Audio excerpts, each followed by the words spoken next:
From the EPR Creation Studio, this is Unconquered with Doc Staples.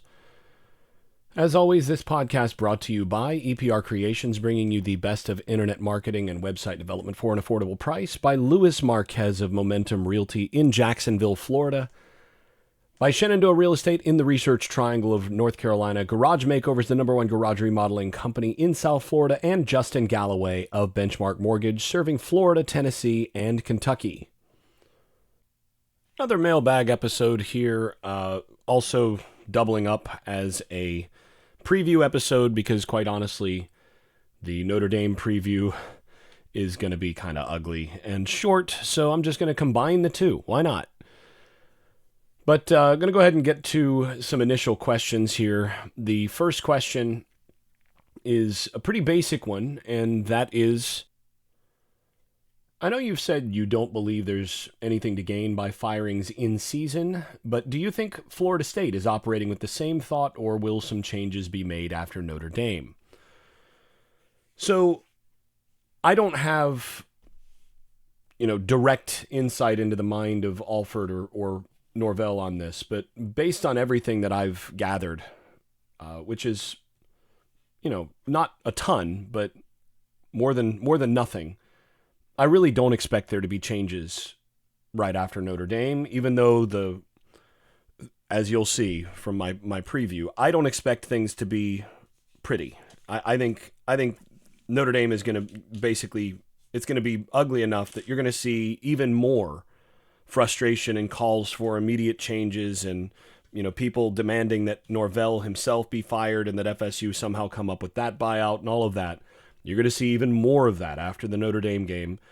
And the fact of the matter is, none of that's going to matter because I still don't think Florida State makes a change until after the Florida game. I think you will see changes by the Monday after the Florida game, and I wouldn't be surprised if certain things are already done by the Sunday after the Florida game.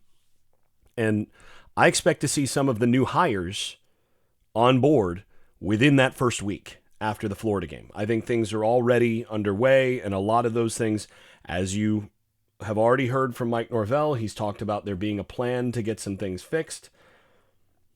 They're going to hit the ground running after the Florida game. But I don't think you're going to see really anything change after the Notre Dame game. And again, I just can't emphasize this enough that there really isn't a lot left to be gained on that. If you fire a person 2 or 3 weeks earlier than you would have otherwise, or you let him go in a variety of different ways, a little bit before he would have you would have otherwise, it's probably not going to help you anymore. I mean, guys, this season is not getting better. The answers are not walking through the door. And, that's the hardest thing about this situation for Florida State and for Florida State fans. And I can promise you it's the hardest thing about the situation for Mike Norvell. And that's that you have to play out the string. You have to play out the season before you can do a thing that can fix the problems that developed and manifested so strongly this year. You can't fix anything until after the season. You just can't. That's really frustrating. I think there's another reason for some of the differences there as well, though, and this is not true for everybody. I think a couple of these guys are going to be directly let go. But I think there's also going to be a couple of these coaches that are moved off the field, that voluntarily, essentially, you can put scare quotes there if you want, but voluntarily they are going to move into off-field roles, or they're going to retire or do different things. And what that does is that also changes the pay structure in terms of this. If you fire people in, 3 weeks left in the season, you owe them the full severance. And if the contract is guaranteed, you owe them everything. But if they voluntarily, because they believe in the program and they believe in you and all of this, if they voluntarily decide to move into an analyst's job or move into, a role with the boosters or a variety of different things that you might have, that offers them something that they may want, and it also changes some of the buyout numbers and some of those things as well. These are all things that you have to consider as you're going through this. And I do expect a couple of coaches to essentially be shuffled off the staff. So they're not necessarily terminated per se, but they're not on the coaching staff next year. I think 2 or 3 guys will probably be in that category, if not more. And again, that's one of those things, you don't make that move in season. Beyond that, some of these other guys, you're trying, you probably have, I don't know if they've already done it with a couple, but some of these guys, you give them the opportunity to go find other work. Like, all right, dude, you are not going to have a job in a week. So see if you can get yourself hired somewhere else. Right? Some of this stuff happens. There's a variety of different ways that you handle this. And something else that you have to think about this, these are human beings. These are people with actual families and lives and, all of that. And I know, look, they make a lot more money than just about anybody that's listening to this, and certainly a lot more than I do. I think most of you guys would be shocked to know what I make, which is not very much. But the reality is they still have families. They still have obligations, houses to, house payments to make, and all of these other things that you do want to win. Your commitment is to winning first, which is why you're going to move on. But you also have to consider how some of that plays out on the human front. And that matters within the coaching community. And that matters in terms of who you can go and get later. So, these are things that you have to consider. Now, a few things here. Now, a few other things. Next question. Since the O-line play is so poor, I have 2 questions. Okay, so that's not next question. That's the next 2 questions. Number 1, is it common to do as much cross-training as Atkins does? I understand some need for it, but after a while, we need to find a tackle and play him there over and over? And 2, could my first question be related to the fact that we're in year 5 and still don't have legit tackles? It seems like Atkins just lands guards and then tries to make them into tackles. It seems he can't close the deal on getting legit tackles, and or he believes he's such a great coach that he can coach a guard into a tackle. Okay, so those are a couple of good questions here. Now, first of all, yes, cross-training is super common across college football. You see it in every major program. The only exceptions to that are if you're in a place where you've got 20 top-level linemen who just come in and they're obviously slotted in the most, sensible ways, that you have, obvious body types and things that you don't need to do that.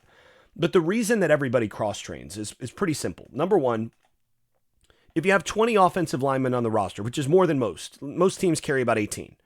But if you have 20 offensive linemen on the roster, 8 or 9 of those are usually going to be underclassmen who are really not ready yet and are still developing. And I've talked about this for a while, that generally in college football, with a few exceptions, you don't want to push even blue chip offensive linemen into service before, say, their 3rd year, ideally.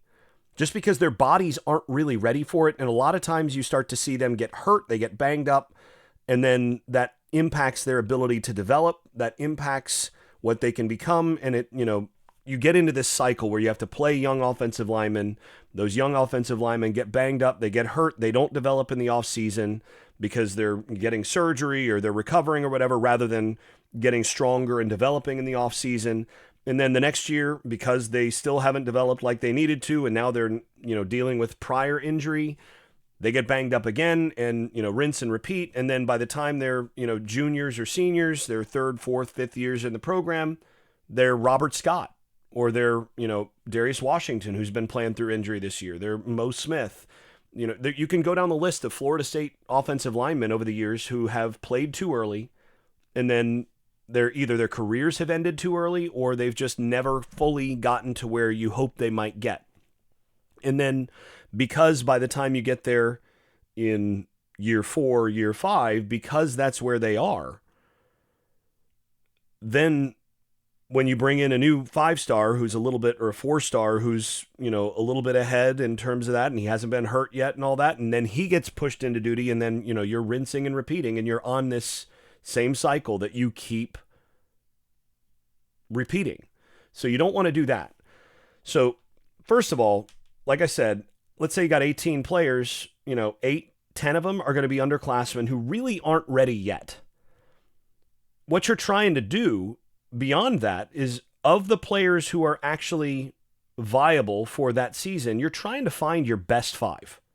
And that doesn't mean just your best 5 players. That's your combination of the 5 best players at their positions who combine best together in whatever configuration you're going to go with. So you try to figure it out. Okay, well, this guy's really good at right tackle, but the backup right tackle is 95% of what he is, and this guy actually is also really good at right guard, and the other right guard options are only 80% of what he is. So what do? You move the player number 1 inside, and you play player number 2 at 95% of player number 1 at right tackle. And you try to figure out, how can these guys fit together? Because you don't want to have your, 5th best offensive lineman standing on the sideline while number 6 is out there getting beat. The other reason is that you also need to have depth and flexibility in case somebody goes down. You need to develop at minimum 8 guys who are ready to go, and you generally want a full 2 deep of 10 guys who can play, that you can rotate in there some, first of all, and then second of all, if somebody does get nicked up or banged up, which happens in college football, and these are really long seasons now, then you can put that guy in the game, and you know that, okay, well, he might really be a right tackle by trade, but he's really my swing tackle. He's going to play both sides. He can play both sides, and he's actually just my backup tackle because he's the number 3 guy. He's my 6th best player. Left tackle's but nicked up this week. He's going in at left tackle, or he's going in at right tackle, and I'm moving the right tackle to left. There's a number of things that you need to do, and what you're trying to do is you're trying to find your best 5, and then make sure that you are as insulated as possible against the possibility of injury, against the probability of injury in college football. So everybody does it. Everybody cross-trains to some degree. Now, some guys get, they get planted at one spot, and it's like, okay, that guy is so good at that spot that I'm just going to cross-train the other 4. Or I'm just going to cross-train 3. I know who my center is going to be, and I'm not going to move him from center, and I know who my right tackle is going to be, and the other guys are going to kind of move around. So there's always a little bit of a negotiation process in terms of how you're going to do this. But everybody does it. Everybody good does it. Now, the second question is, I think, a bigger and more correct diagnosis of the problem. And that is, I think Florida State has had problems, and I think it's obvious that Florida State has had problems really putting good tackles out there and maintaining good play at the tackle position. And this is why in the offseason, and I've said it before, I was not a happy camper when Florida State didn't keep Bless Harris, because that was a guy that I felt was a natural tackle. That was a guy that I thought could actually be a viable player in pass protection. I thought his mobility was better than what a lot of guys actually have on this roster. I think he was more of a true tackle than what they had, and I would have preferred him over Byers in terms of if you were going to keep those guys based on what I saw last year. Because my impression of Byers was basically he's just a little bit more immobile. Yeah, you can kind of mash with them or whatever. My preference would have been to try to move Byers inside and keep Bless Harris on the roster.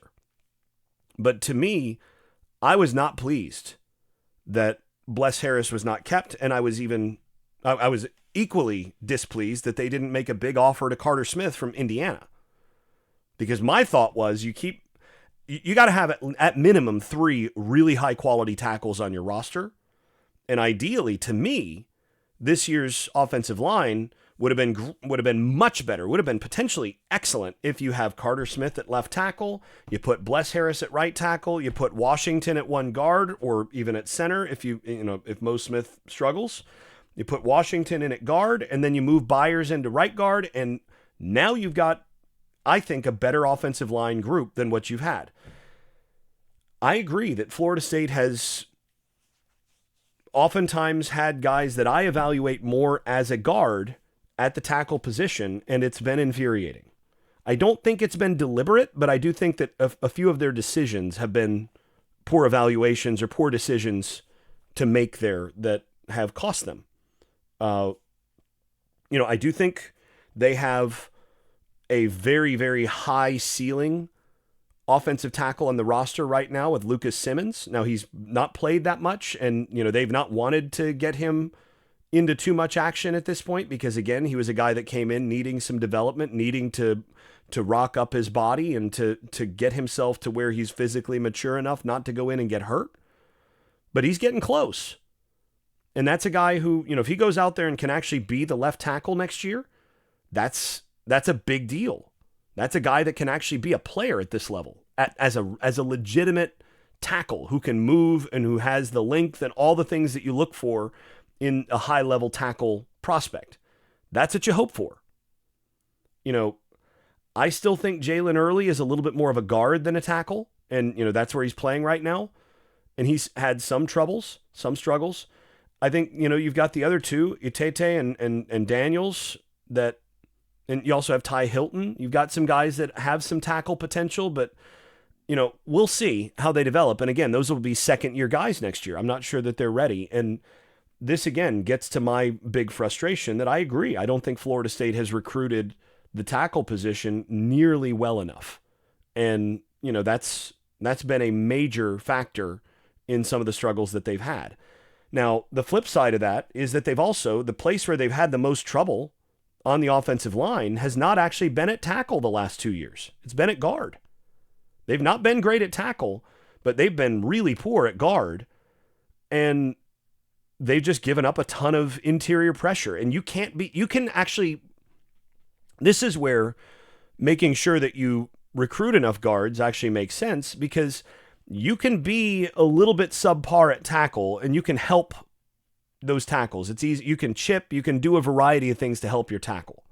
You can put an H-back out there. You can put an inline tight end out there to kind of minimize how much he's having to deal with a two-way go. There's a lot of things you can do there.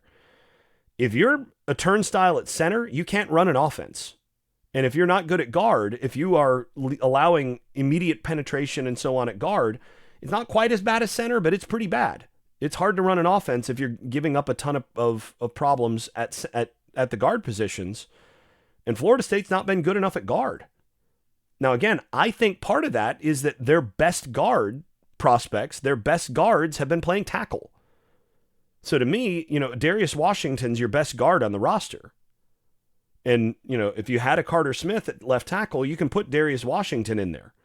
I still don't know why they haven't moved Jeremiah Byers in there. And again, I haven't seen that part of practice in terms of when they did play him there a little bit, but they apparently don't think that he's really a good option in there.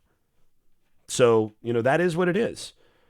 But yeah, I think there's been some real problems in terms of the development and the evaluation of exactly how they've constructed some of these offensive linemen or these offensive lines in general.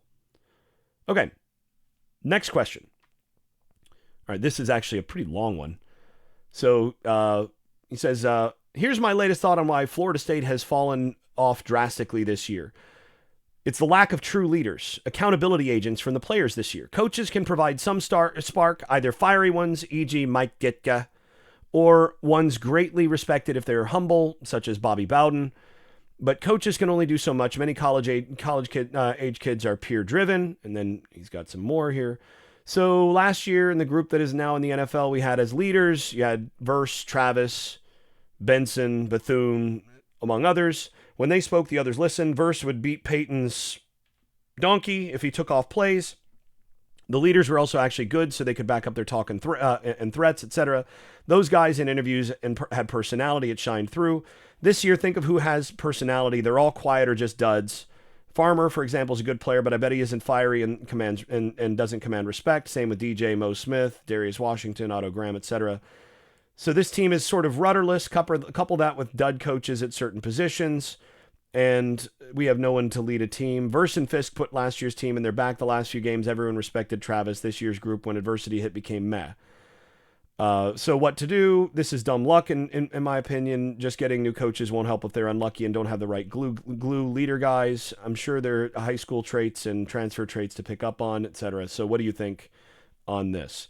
So I actually fully agree. And this is where, when I've talked about the lack of accountability on this team, and I've talked to some, other folks who have some insight on this as well, this has been the general consensus, has been that overall, the most disappointing thing about this team is that there's just no real leadership across the board. Offensively, who's your leader? In the absence of Jordan Travis, you don't really have that guy. And on the offensive line, Darius Washington is largely that guy. But again, first of all, he's playing banged up. And second of all, again, not one of those guys who's just like a magnet in that respect, who can, carry the whole offense in that respect. They don't really have the full-on leadership, and especially upper-class leadership, to set the temperature of this team. Now, Brock Glenn has some fire to him and a little bit of moxie and leadership about him. Luke Kromenhoek has some leadership qualities. So you've got some possibilities there. I think Amari Williams has some of that about him, but he's 17 years old. Cam Davis absolutely has that in him. But again, he just turned 18. So, yeah, I think that's absolutely true on the offensive side. And I think on the defensive side, you start looking around and, A.Z. Thomas has some of that. I think Jackson and Farmer have some of that. But part of the defensive problem is that the guys that you expected or that you wanted to be your biggest leaders are guys that freaking engaged in holdouts. You got guys that held out for more NIL money and have been, selfish in that respect. One guy who you expected to be a leader was a guy who left your program and transferred out. You look at Daryl Jackson, Joshua Farmer, Patrick Payton, and DJ Lundy. Those are your long-term players, guys you developed in your program, guys that you would expect to be leaders this year. And 3 of those guys held out for more money and basically demanded that they get paid more, and, did so publicly, threatening to leave and all this other stuff. And, where's the leadership there? And secondly, Lundy actually left and went to Colorado and then came back. And, wasn't there for the Orange Bowl at that because of it. That's a leadership problem, right? If those are the guys you're looking to for leadership on your defense, well, geez. And then Shaheem Brown, the guy who, got a reckless driving for what was it, 123 miles an hour in a 65 or whatever it was.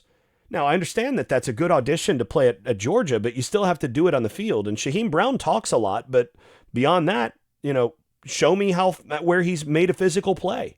Show me where he's come up and actually hit somebody and really taken on, a team leader from the other team. I mean, you think about last week against North Carolina, there were opportunities for Shaheem Brown to come up and absolutely make a statement against a guy like Omarion Hampton.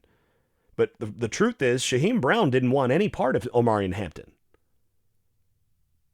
And you got to have the way this works. I mean, football is a physical, emotional game in this respect. And you got to have guys who are ready to challenge the best guy on that other team and take him on with a full head of steam and take him out. And there's not one guy on this team that's really done that. The thing is, the couple of the guys that were starting to develop there, one of them who's the most natural leader on this team is Justin Cryer, who got hurt last week. But he was starting to really step up in that respect on this team. He's a natural leader in that respect. I think Blake Nicholson has some of that. And you oftentimes do want that from your linebackers to be your leaders. But yeah, I think this was a major issue across the board in terms of the problems of this team. All right. Next question. Do you still believe that Mike Norvell, or do you believe in Mike Norvell and that Mike Norvell can actually get this turned around at Florida State? So first of all, and actually there's another question I'm going to pair with this, and that is, is this situation harder or easier or better or worse than when Willie Taggart left and Mike Norvell took over the first time? Is this basically a tougher rebuild than it was then? So I'm going to answer those two things together. Number one, yes, first of all, I still believe Mike Norvell is a really good football coach and a really good college football coach. So yeah, I think Norvell is capable of this. Now he's going to need support, and he's going to need buy-in from all the way around him to ensure that he gets the best and most supportive and cohesive staff and, rebuilding players that he needs to get. But yeah, the reason I think Mike Norvell, and the reason I still believe that Mike Norvell can do this, is he's done it. He took Florida State from a place that wasn't quite this low, but it was pretty low. And in terms of, a little bit of turnover luck and injury luck, those teams could have been just as bad as this one. He took Florida State from that to 10-3 and then 13-0. So he's displayed that he can do that. So yeah, I believe that Mike Norvell can absolutely do that. Now, some of you are going, well, yeah, he did that, with Jordan Travis and, got lucky or whatever else. Okay, fine. I mean, if you want to say that, figuring out that these guys that not every other team actually wanted, that, finding Jared Verse before other people did, and finding Johnny Wilson when you were the only one to offer him at that point, and then all of a sudden Johnny Wilson becomes Johnny Wilson. Developing Jordan Travis from an athlete who could barely complete a pass, who Florida State's prior staff didn't even trust to throw the ball at all, to a guy who was in the Heisman race. That's development, right? That's developing the trust and all of that within that kid, and evaluating that he could actually become that. All of that, none of that stuff's by accident. None of that stuff's just luck. Now, even if you say it's luck, here's the thing. If you go out there and you tried to hire some other coach, you're depending on the upside of that coach being able to do what Mike Norvell has already displayed that he can do and has done. It's sort of like asking, I'll put it this way. It's sort of like asking, do I still believe that Rory McIlroy can win a major? And my answer to that is, he's won 4 of them. So, and he's not, 40 years old. He still hits it as far as anybody in the world. He's still one of the best ball strikers in the world. Yeah, if that guy's putter gets hot, he still absolutely can win. He finished second in 2 majors last year. Yeah, that guy can win. And you go, well, he hasn't won in 10 years. True. But if I had to choose between, just basically choosing one of the, say, 10 best rookies on next year's PGA Tour and Rory McIlroy in terms of most likely to win a major, I'm taking Rory because he's won them before. And because the talent is obviously there. And I think it's the same thing with Mike Norvell in that respect. You've seen what he can do. Now, the second part of this, though, gets to something that I've talked about before. And I expressed concern about this back in January. Remember, look, I talked about this in January. That I felt that the recovery from the travesty, from the snub, was going to be potentially more difficult than rebuilding from where he took over after Willie Taggart. I said that in January, that this job of recovering after the travesty might actually be harder for Mike Norvell than building the program in the first place. And it sure looks like that's going to be the case. I think right now, building from here is actually more difficult than where Mike Norvell took over initially from Willie Taggart. And the primary reason for that is, number one, the new coach smell has kind of worn off. Now, the thing is, he didn't get much chance to use new coach smell in that first time because that hit right around COVID. So he wasn't able to go on recruiting visits. He wasn't able to evaluate. All of that put them behind the 8 ball initially. So in that respect, I mean, maybe it's a little closer than you might think. But the other part is, I think in terms of the transfer portal, in terms of some of the other factors that have developed in the last 5 years, I think more teams have caught up to some of the things that Norvell was doing to kind of moneyball things at that point. But yeah, I'm not betting against that guy who's actually flipped the team already. And I think if he's able to get the coaches that he wants into Tallahassee, and then I think the second thing is, as I understand it, what's going to happen is Mike Norvell in this next cycle, these next couple cycles, you remember that Florida State was one of the first programs in the country to hire a general manager and to handle, people to handle the personnel side of things. As I understand it, Mike Norvell is about to be significantly more personally hands-on than he was the last couple years in that process.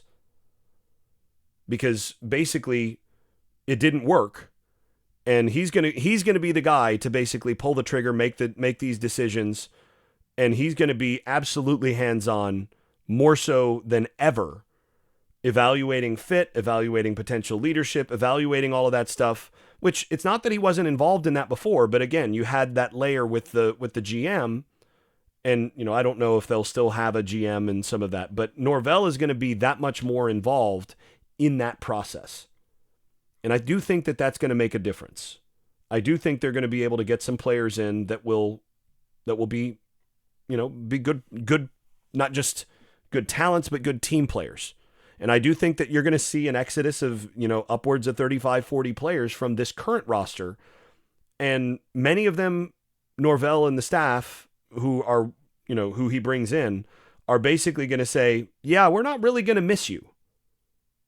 Because some of those guys, some of the money, the really money-oriented guys and guys that, maybe haven't bought in as much, some of those guys, they're going to be fine letting those guys leave.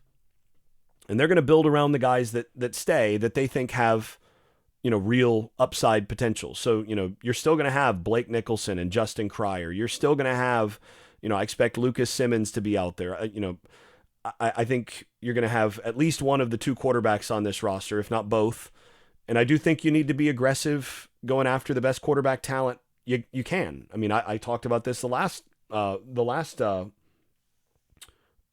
episode, that they need to bring in, I think, 2 freshman quarterbacks. And if you can get an elite transfer, you seriously think about that. And you make competition the order of the day.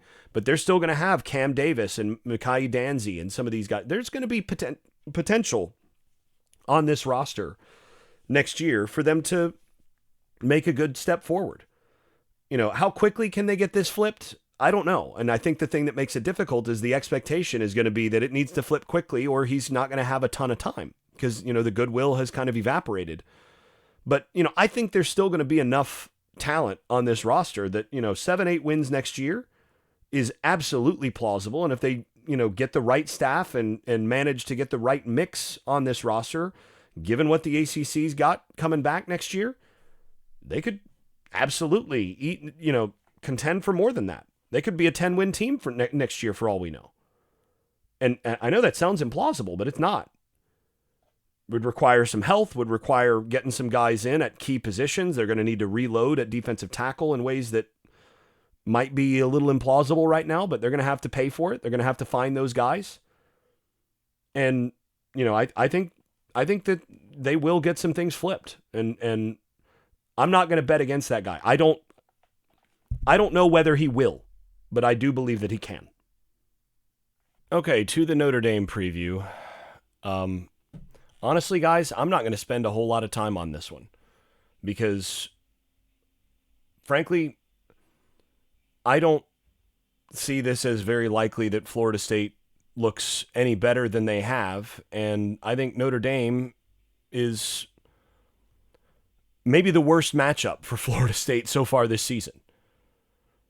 This is a team that has a top 5 pass defense and one of the best run defenses on the schedule. So, Florida State has been really bad on offense, and now they're facing what is, I think, probably the best overall defense that they've faced. That's That's not ideal, right? You look at yards per play on the season against Power 4 competition. Notre Dame's third, 4.19 yards per play, and they're really, really good. You know, you think about the next best team that Florida State has played on that list. You got to go all the way down the list to Cal at 20th, and they're giving up a full yard per play more per game than Notre Dame. Then SMU at 21st. I mean, that's a whole couple tiers lower. Notre Dame's defense is better than Florida State has seen this year by a lot. That's not great for a team that has not been able to block people, that hasn't been able to throw the football well, and certainly hasn't been able to catch it well, even when the ball's been on target. Hasn't been able to run the ball, hasn't been able to pass protect, hasn't been able to throw the ball. And now they're playing a team that is the best run defense and the best pass defense Florida State has played. And if you look at the teams above them nationally in terms of yards per play, it's Northern Illinois and Texas. In my opinion, Notre Dame is probably one of the two best. Oh, you know what? Actually, Memphis is number 4. I'm sorry, I overlooked them in terms of teams that Florida State has played. So number 4, Memphis at 4.33 yards per play. But they've only played one game versus Power 5, and that's the 4.33 yards per play. That's against Florida State. They've not played another team in that overall metric, and so they drop out of the top 10 when you adjust for just against FBS. Notre Dame is 4th there at 4.48 overall. And the teams in that same tier with Notre Dame are Texas, Tennessee, and Ohio State. I think you can make the case based on Notre Dame's schedule that they're a top 2 or 3 defense in the country. And against Florida State's offense, which might be the worst overall offense in the country right now, and I think is the worst offense in the Power 3, or even Power 4 if you extend that to the Big 12, which is really a Group of 5 conference at this point, or Group of 6. This is a terrible matchup on that side of the ball.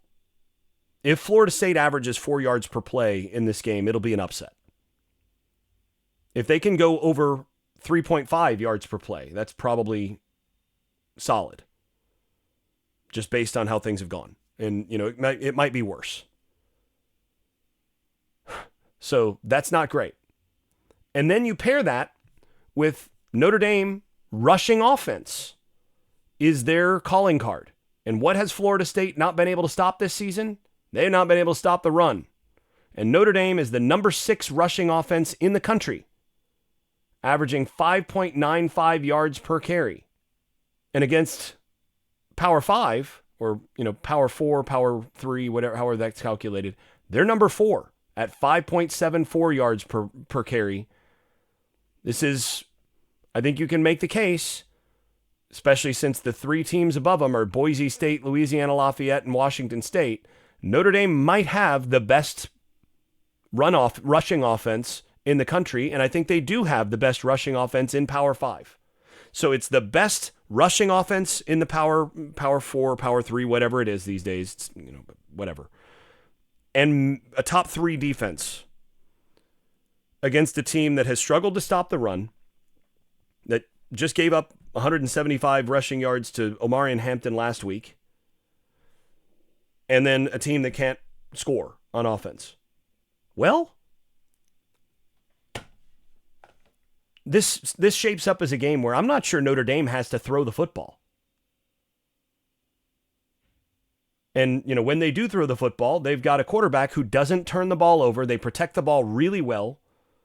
And they're probably going to test the places on Florida State's defense that are not the best. Florida State's corners are the strength.